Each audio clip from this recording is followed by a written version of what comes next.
The dockside garage stuttered with a failing siren. I found her on level 3, tall even in flats, long legs folded by gravity, a child's bandage with little bears pressed neat to her right cheek. No panic in the scene, just the kind of order killers love. A relay clicked. Lights hiccuped.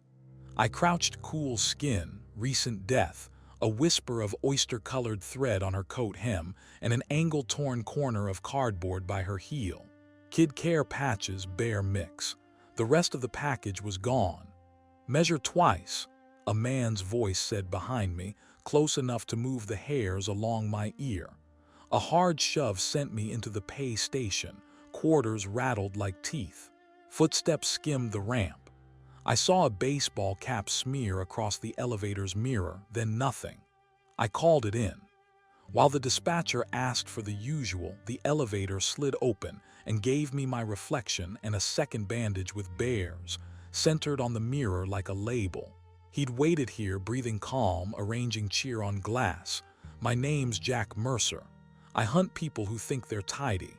2 black and whites bit the corner. Lieutenant Alana Reed stepped out, tall, steady. She glanced once at the bandage on the victim, once at the twin on the mirror. "Anonymous tip," she asked. "Text," I said. "Specific. Cameras? Everywhere. Useless." She nodded, already sending uniforms to lock ramps. Tex unpacked swabs that crackled in the damp air. Outside, a gull screamed like it had a grievance with the sea. "He's escalating," Reed said. "He's performing. In this town, that's the same sin." 2 hours earlier, my office smelled like drowned coffee. Harborview had just finished raining. The streets looked rinsed and guilty. I was alphabetizing invoices I didn't plan to mail when my phone buzzed with a number I didn't know. 34 plus inches. Dock garage. 11 p.m. The plus sign did the damage. People say tall. Predators say 34 plus. "Who is this?" I wrote. "Nothing." "Then bring your tape, Mercer. Measure twice." I keep a file under a manila folder labeled taxes. It isn't taxes. It's 5 pins on a map near the water, height estimates, inseam notes where they exist. The papers call him the cheek patch killer. He selects women whose legs redraw a room, then, after death, adds the same small, absurd mercy. A kid's bear bandage, right cheek only, applied straight as a ruler. At 10:20, I told Reed's desk I had a lead and a bad feeling. 10 minutes to the docks if the light stayed green. I promised myself I'd wait for backup if the air felt wrong, and then I went anyway, because there's a tone to certain messages that leaves you already moving. Back in the garage, Reed's phone hummed. "Level 4 camera caught a cap in reflection," she said. "That's all." "Baseball," I said. "You see a team, just the idea." She gave me the look cops reserve for useful mistakes. "Send me the texts. And Jack, don't go shopping for bandages." "I'll try not to support the brand." We stood with the mirror between us and the body, the bears grinning like hired liars. Somewhere below, a door slammed. The echo came back slow, like the building was thinking it over. I pocketed the oyster thread and the torn cardboard and watched the elevator shut on that tidy square of innocence. His joke, our clue, and a timer I could suddenly hear. Morning rain left Harborview scrubbed but false. Reed took the cameras, I chased paper. In the victim's purse, a receipt, hem and thread. Hem, waist, inseam, timestamp 6:42 p.m. The shop was a brick wedge off Bayview. Bells tried to sound friendly. Bolts of cloth leaned like eavesdroppers. Miles Rourke came smiling like he owned the patent on it, rolled sleeves, tidy beard. "We open at 10. I'm not a crowd." I slid the receipt over.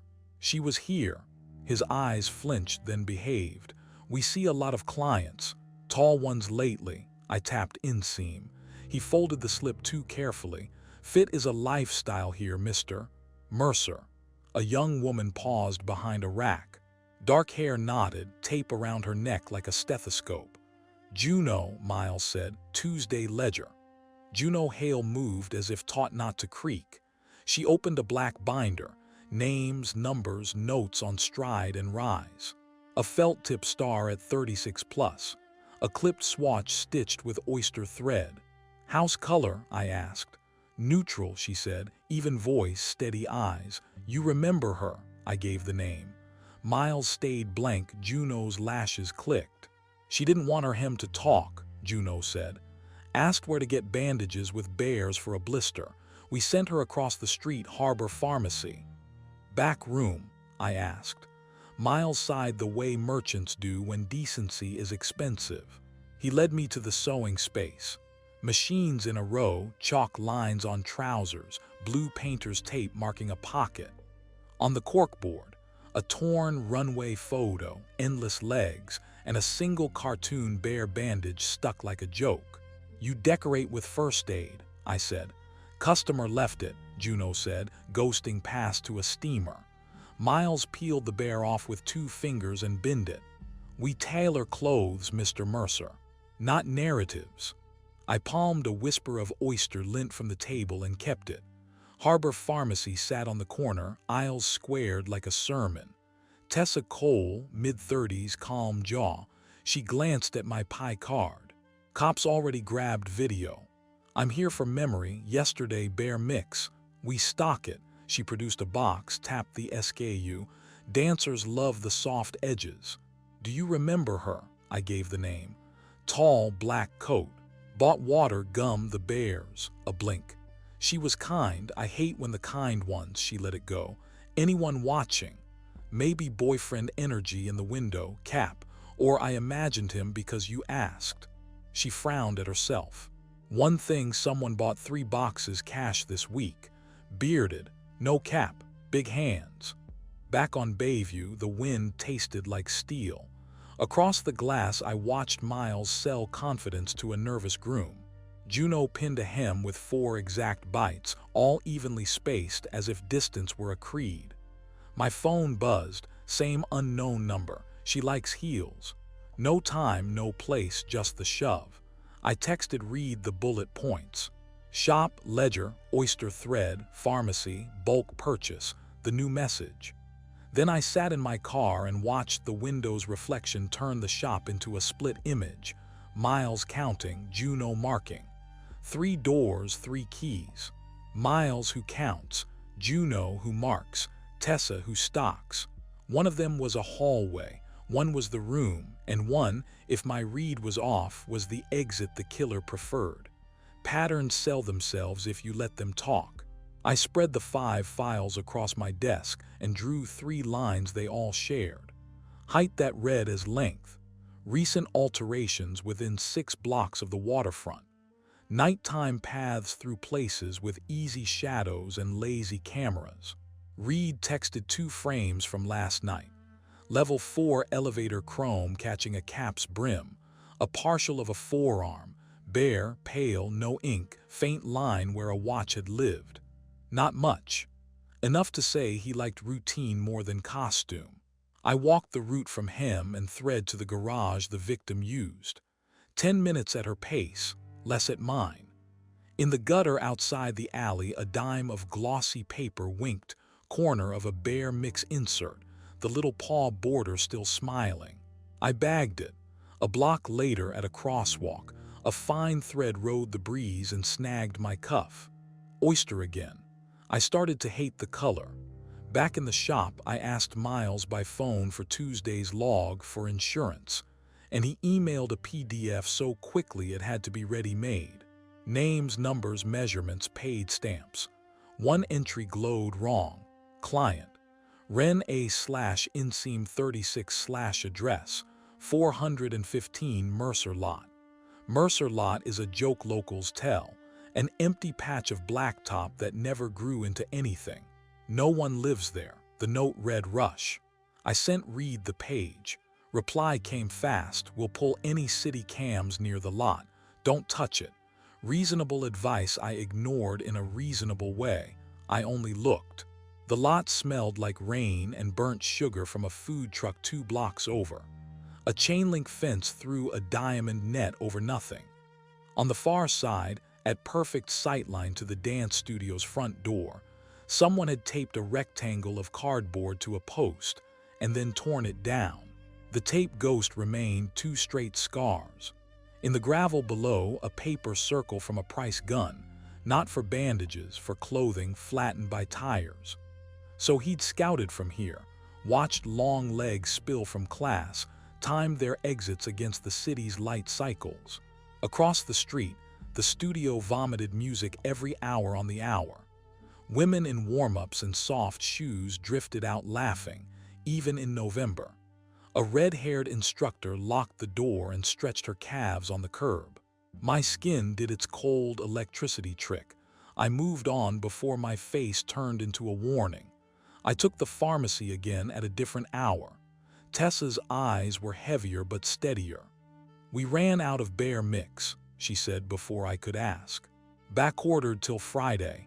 You sell them in ones, boxes only, unless a parent begs, a beat. You look worried." "I am."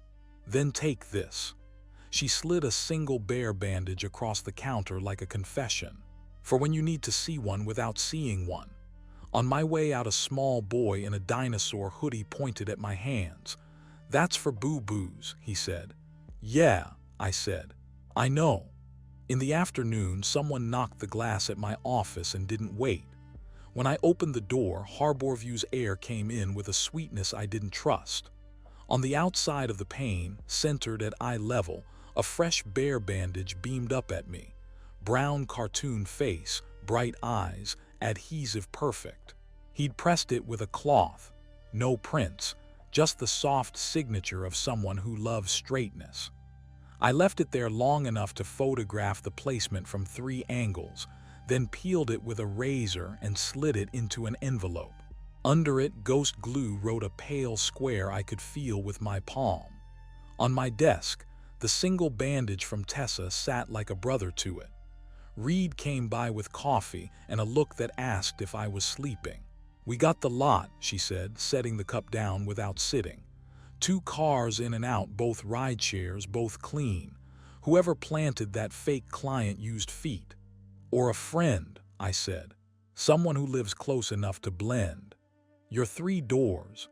Miles counts. Juno marks. Tessa stocks.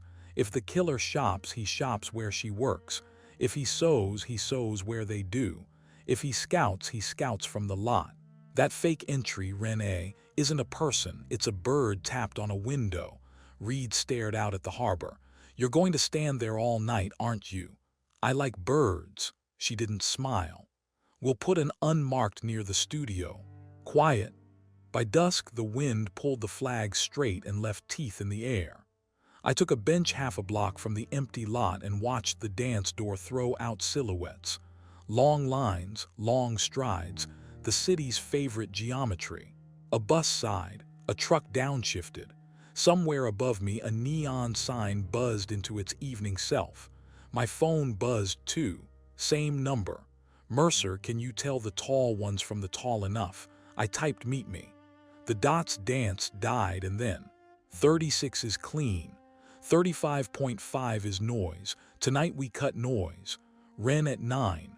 Ren, the fake client, the empty address, the bird on the glass. I looked across at the lot's bare blacktop and saw the plan assembled there like tape on a dress form. Measure, choose, wait. The minute hand jumped. 8:41. I stood, pocketed the envelope with the bear from my door, and headed toward a place no one lived that was about to feel crowded. At 8:57, the lot was a black pond under one sick lamp. The dance studio across the street spilled laughter and steam. Long strides carried warmth into cold air. I waited in the billboard's shadow and let time thin. A sedan drifted past slow, circled twice, then slid in and killed its lights. I stepped sideways for an exit. The engine snapped awake and the car lunged. Gravel spat. I dove between concrete stops. Steel combed my coat and kissed the post. A headlight crazed. The driver yanked reverse and fishtailed out, red bleeding down Bayview. I lost the first half of the plate but got a better gift. A shard from the broken lens, parts code intact. Bagged it, borrowed a few breaths. The red-haired instructor locked the studio, her heels ticked like a metronome. I wanted to walk her to every corner. I didn't. By the fence, 2 ghost tape scars, someone had mounted cardboard for perfect sightlines. In the gravel, an L of bare mix insert, paw border grinning. A hardware receipt curled like a shaving, gloves, painter's tape, batteries. Cash 9:11 p.m. 2 blocks away. Reed rolled up unmarked. I handed her the shard, the receipt. He tried to swat me. "You okay?" Filed under irritated. "He wants the walk to quiet," she said, eyeing the municipal garage down the block. Stairwells echo, no windows. Uniforms on foot, she decided. No lights, your text said 9. Ren at 9. Maybe Ren is a place, not a person. We drifted the block. My phone buzzed, noise first. Then clean, stairwell B. 10:30. I sent Reed the screen. We cut by the pharmacy. Tessa had the gate half down. "Please tell me that glass isn't mine." "Different pond." She slid 2 waters across when my hand shook. "You should get off the street." "I should," I said, and didn't. At 10:20 we were already moving. Reed Street side, me inner.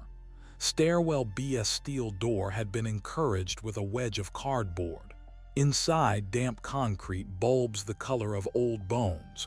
A shoe scuffed above, the faint clink of plastic. We climbed like patients.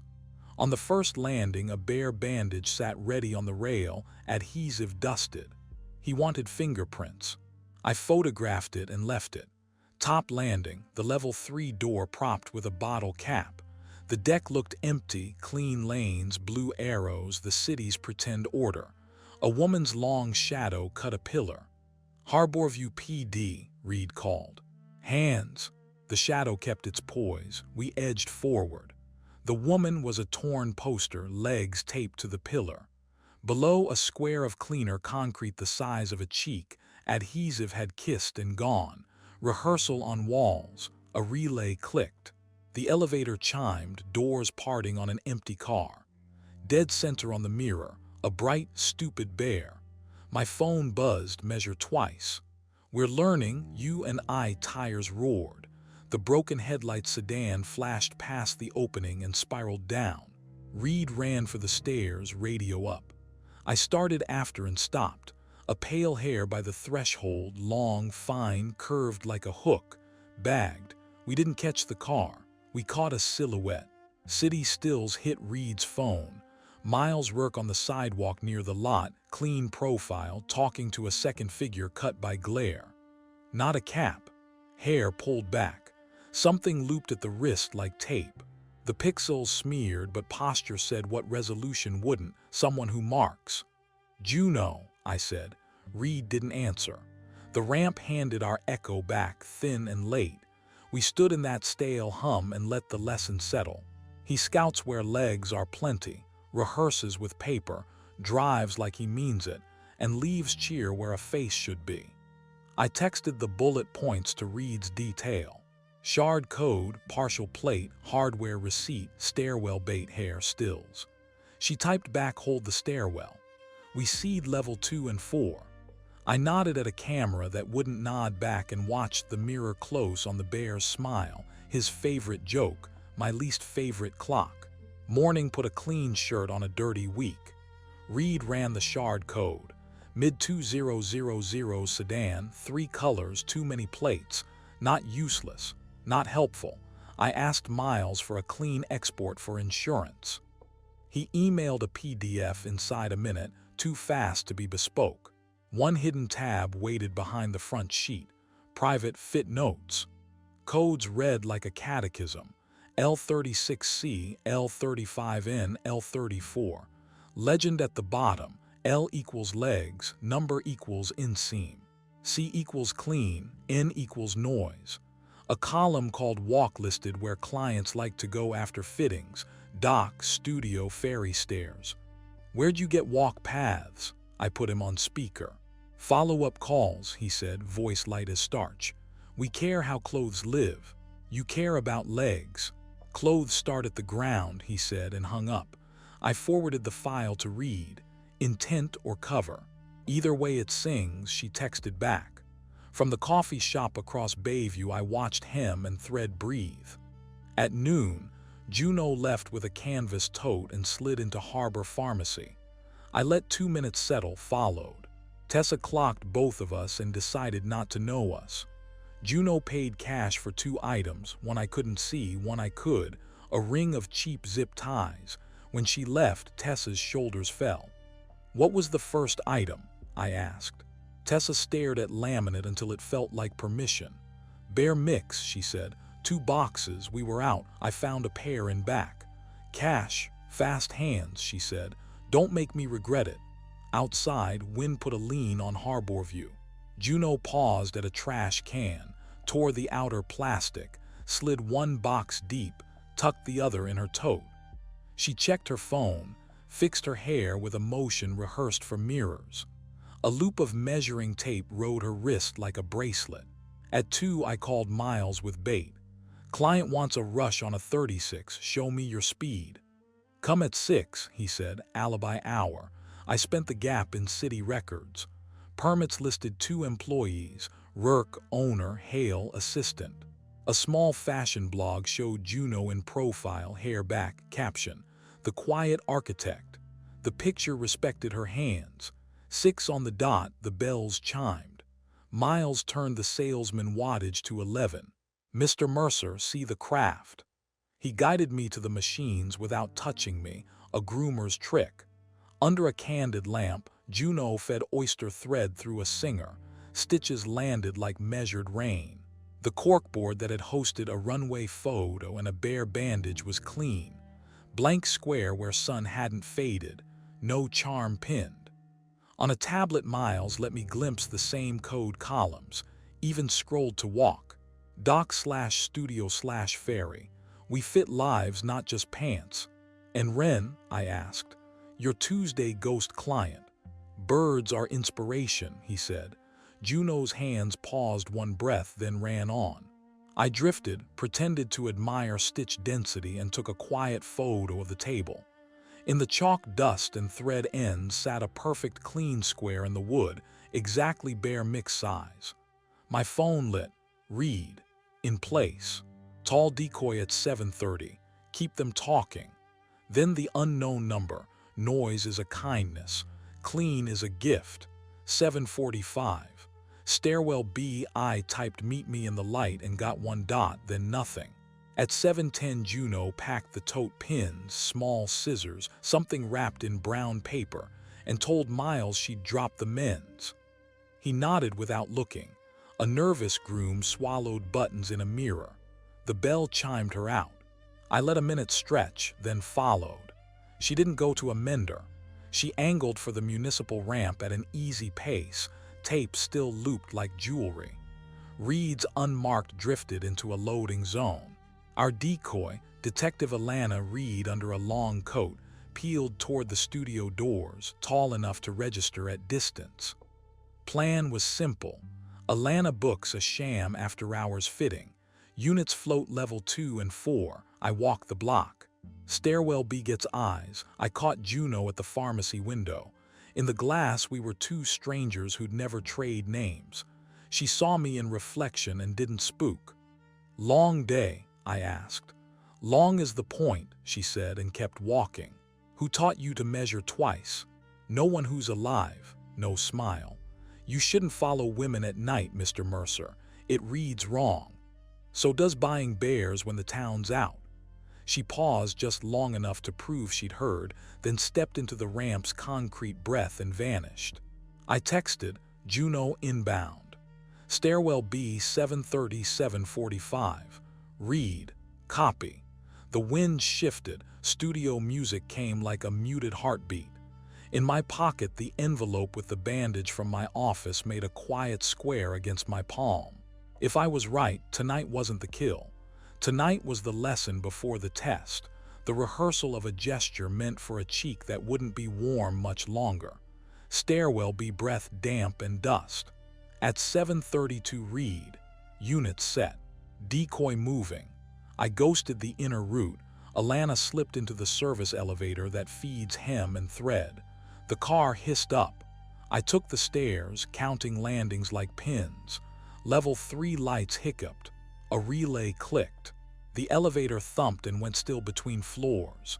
Text from Alana, stuck, panel dead.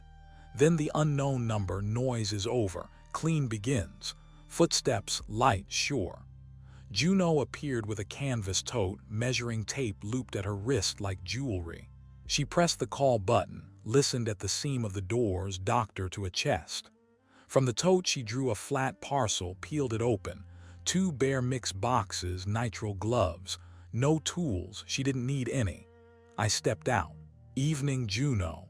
Mr. Mercer, she said like we had an appointment.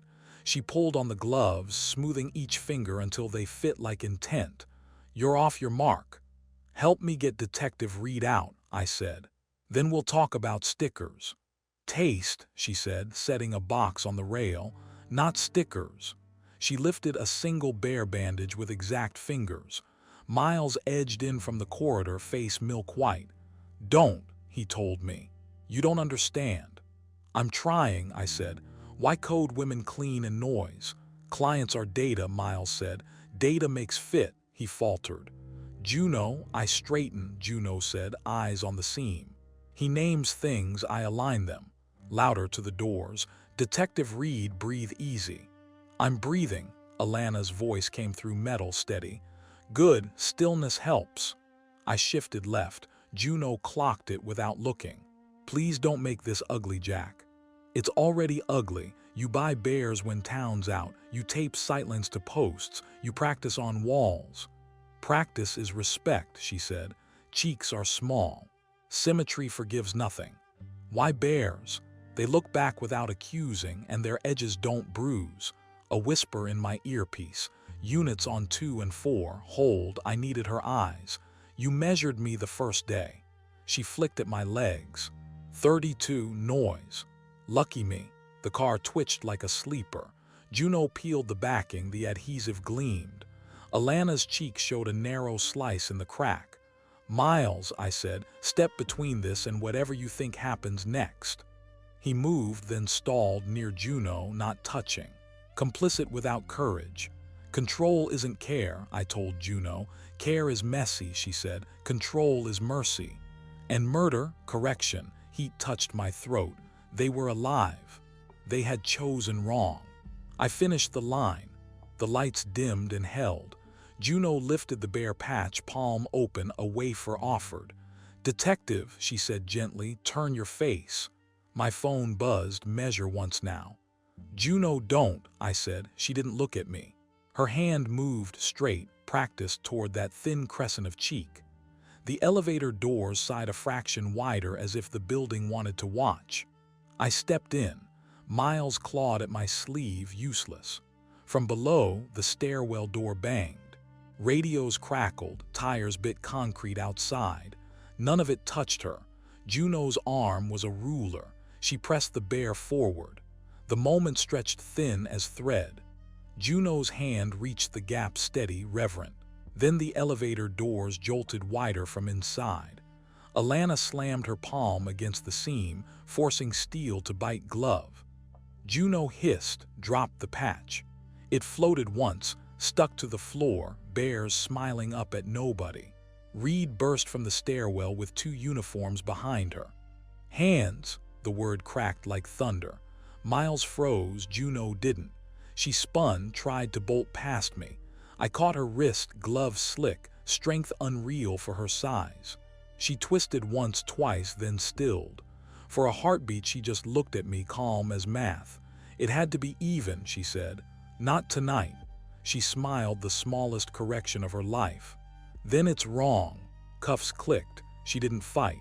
Miles slid down the wall, muttering about data, about how patterns never lie. Reed read writes with the weary grace of someone who's done it too often. The whole scene lasted maybe 20 seconds, long enough to break a story, not the silence. Outside, the harbor smelled like ozone and victory that didn't belong to anyone. They led Juno to the unmarked. She kept staring at the patch still clinging to my sleeve. Keep it, she said softly.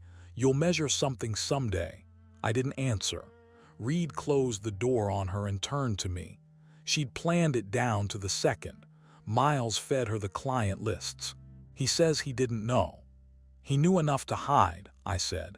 We stood by the rail, listening to the radio chatter fade into routine. The city went on pretending to breathe evenly. 2 days later, the report was official. 6 victims confirmed, all tall, all with the same childish mercy on their cheeks. Juno confessed in columns of symmetry, diagrams drawn in margins. Perfect balance, one note read. Clean lines. No wrinkles. Miles got accessory charges, maybe 5 years. Harborview would have a new tailor long before his sentence ended. I boxed my files and taped them shut. The office felt lighter but wrong, like a suit taken in too far.